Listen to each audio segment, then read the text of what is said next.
여기 자신의 이론을 설명하고 홍보하기 위해 애를 쓰는 심리학자가 있습니다. 오늘의 주제를 시원하게 해결해 줄 알버트 앨리스인데요. 그의 말들은 명언처럼 인용되며 많은 사람들에게 영감을 주었습니다. 그의 인용구 중 하나는 상황 자체가 아니라 그 상황에 대한 생각이 우리의 감정을 만든다는 것입니다. 이는 그의 인지행동요법의 핵심 원리 중 하나를 잘 나타내는 말로 많은 사람들에게 완벽하게 공감되는 문구입니다. 그럼 알버트 앨리스가 말하는 무례한 사람을 대하는 방법에 대해 알아보도록 하겠습니다. 먼저, 무례한 사람들은 도대체 어떤 심리 때문에 그런 태도를 보이는지에 대해 이야기해 보겠습니다. 무례한 말을 하는 사람들의 심리는 다양한 이유와 배경에 기인할 수 있습니다. 일반적으로 무례한 행동은 다음과 같은 요소들에 의해 영향을 받을 수 있습니다. 스트레스와 긴장. 무례한 말을 하는 사람들은 종종 스트레스나 긴장 상태에 있는 경우가 있습니다. 이들은 자신의 감정을 관리하지 못하고 스트레스를 외부로 표출하는 경향이 있습니다. 자아 방어. 때로는 사람들은 자신의 자아나 자존심을 방어하기 위해 무례한 행동을 할 수 있습니다.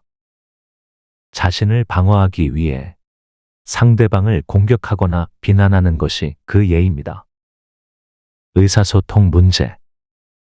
무례한 말은 때때로 의사소통 능력이 부족하거나 소통 방법이 부적절한 사람들로부터 나올 수 있습니다. 이들은 자신의 감정이나 생각을 적절하게 표현하지 못하고 대신에 공격적이거나 무례한 언어를 사용할 수 있습니다. 부정적인 경험과 상처. 가정이나 직장에서의 부정적인 경험, 상처, 혹은 과거에 상처가 있는 사람들은 때로는 그런 부정적인 감정을 외부에 표현하고자 할 수 있습니다. 이들은 자신의 상처를 다른 사람에게 전이시키거나 상처를 경험한 것처럼 다른 사람을 상처 주려고 할 수 있습니다. 권력과 통제. 일부 사람들은 권력이나 통제를 갖고 싶어 하는 욕망으로 인해 무례한 행동을 할 수 있습니다.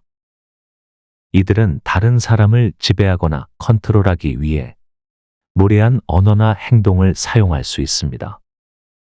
이러한 요소들은 개인별로 다르게 작용할 수 있으며 무례한 말을 하는 사람의 심리를 이해하는 데에는 다양한 요소를 고려해야 합니다. 그럼 이렇게 무례한 사람은 어떻게 대응해야 할까요? 본격적으로 알아보도록 하겠습니다. 쉽게 설명하기 위해 상황을 하나 설정해 보도록 하겠습니다. 카페에서 주문한 음료가 잘못 나왔을 때 직원이 무례한 태도로 대응하는 상황입니다. 첫 번째, 상황을 이해하기. 무례한 사람의 행동이 왜 그런지 이해하는 것이 중요합니다. 이를 위해 상대방의 배경이나 상황을 고려해보고 그의 행동에 대한 이해를 높입니다. 직원의 상황. 직원이 그날 바빠서 스트레스를 받고 있는지 아니면 개인적인 문제로 인해 기분이 나쁜 상태인지를 고려합니다. 만약 그가 바쁜 상황에서 주문을 처리하고 있었다면 그의 무례한 태도는 그의 스트레스와 관련이 있을 수 있습니다. 의사소통 능력. 직원의 의사소통 능력이나 교육 수준을 고려합니다. 그가 고객과의 상황을 잘 다룰 수 있는 훈련을 받지 못했거나 의사소통 능력이 부족한 경우에는 무례한 태도를 보일 수 있습니다. 회사 문화. 직원이 속한 회사의 문화나 규칙을 고려합니다. 일부 회사는 고객과의 상호작용에 대한 특별한 교육을 제공하지 않을 수 있으며 이는 직원이 무례한 태도를 보이게 할 수 있습니다. 감정. 직원이 어떤 감정을 느끼고 있는지를 고려합니다. 그가 짜증나거나 화가 난 상태에서 일할 경우 무례한 태도를 보일 수 있습니다. 이러한 예를 통해 우리는 무례한 행동의 배경과 상황을 더 잘 이해할 수 있습니다. 이를 통해 우리는 직원의 행동을 개인적으로 받아들이기보다는 상황을 더 넓은 시각에서 바라볼 수 있습니다. 두 번째, 자신의 생각을 검토하기. 무례한 사람에게 대응할 때 우리는 자신의 생각을 검토해야 합니다. 상대방의 행동에 대한 우리의 생각이 현실적이고 유익한지를 판단하고 부정적인 생각을 긍정적으로 바꿉니다. 자신의 생각을 검토하는 것은 무례한 상황에서 우리가 취할 수 있는 중요한 단계입니다. 초기 반응. 초기에는 직원의 무례한 태도에 분노나 당황 등의 부정적인 감정을 느낄 수 있습니다. 왜 이렇게 무례하게 대하는 거지? 나도 결국 고객이잖아. 와 같은 생각이 들 수 있습니다. 생각의 검토. 그러나 이러한 부정적인 생각을 가지기 전에 상대방의 행동에 대한 우리의 생각을 검토해야 합니다. 우리는 직원이 바빠서 스트레스를 받고 있을 수도 있고, 회사의 교육이 부족해서 고객 서비스에 대한 올바른 접근법을 배우지 못했을 수도 있다고 생각해 봅니다.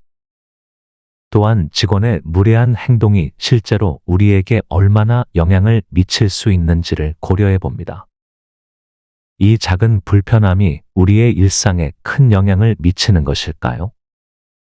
긍정적으로 변환. 이러한 생각을 바탕으로 우리는 부정적인 생각을 긍정적으로 바꿀 수 있습니다. 이 직원도 결국 사람이고, 혹시 내가 그의 상황을 잘 몰라서 그럴 수도 있겠다. 나도 누군가에게 고민을 안고 있는 상황일지도 몰라. 와 같은 긍정적인 생각으로 바꿀 수 있습니다. 이런 식으로 우리는 자신의 생각을 검토하고 상황을 더 유연하게 바라볼 수 있습니다. 이를 통해 우리는 무례한 상황을 더 건강하고 긍정적으로 대처할 수 있습니다. 세 번째, 적절한 대응 찾기. 무례한 사람에게는 곧바로 반응하는 것보다 차분하고 이성적인 대응이 효과적입니다. 우리는 상황을 조심스럽게 평가하고 대화를 이끌어가는 데 도움이 되는 대응 방법을 선택합니다. 상황을 조심스럽게 평가하기. 우리는 먼저 상황을 조심스럽게 평가합니다. 직원이 왜 그런 태도를 보이는지 그의 상황이나 배경을 고려합니다. 그가 바빠서 스트레스를 받고 있는 걸까요? 아니면 그냥 오늘 날씨가 안 좋아서 그런 걸까요? 대화를 이끌어가는 데 도움이 되는 대응 방법 선택. 우리는 곧바로 직원에게 화를 내거나 무례한 태도로 응대하는 대신 차분하고 이성적인 대응을 선택합니다. 직원에게 조용히 음료를 다시 만들어 달라고 요청하거나 그가 정확히 어떤 문제가 있는지 설명해 달라고 요청합니다. 우리는 또한 직원의 무례한 태도에 대한 피드백을 제공하는 것도 고려할 수 있습니다. 저희가 좀 더 친절한 서비스를 받기를 희망합니다. 와 같은 방식으로 말하면서 직원에게 우리의 요구사항을 전달할 수 있습니다. 이러한 방식으로 우리는 상황을 더 조심스럽게 평가하고 이성적이고 차분한 대응을 통해 상황을 더 잘 관리할 수 있습니다.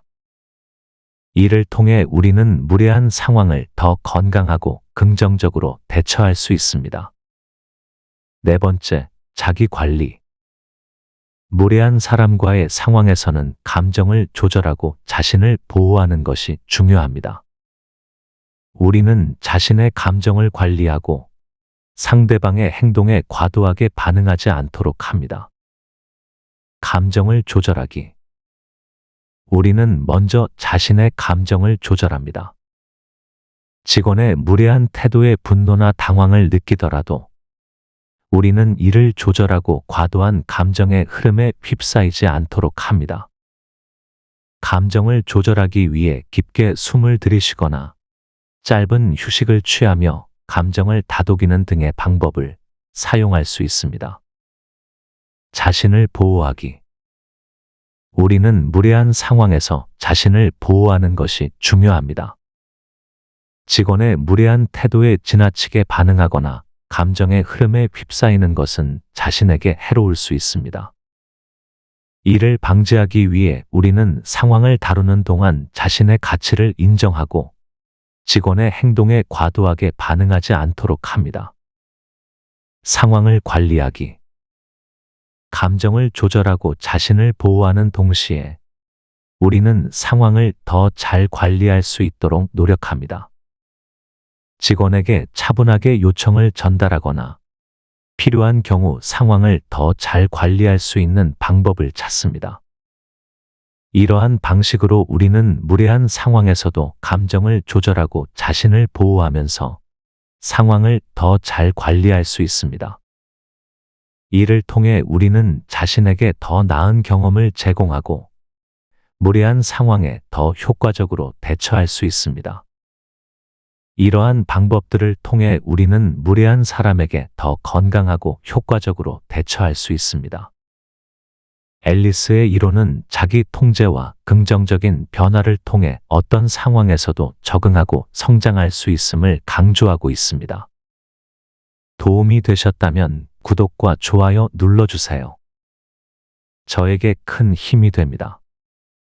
오늘도 행복한 하루 되세요.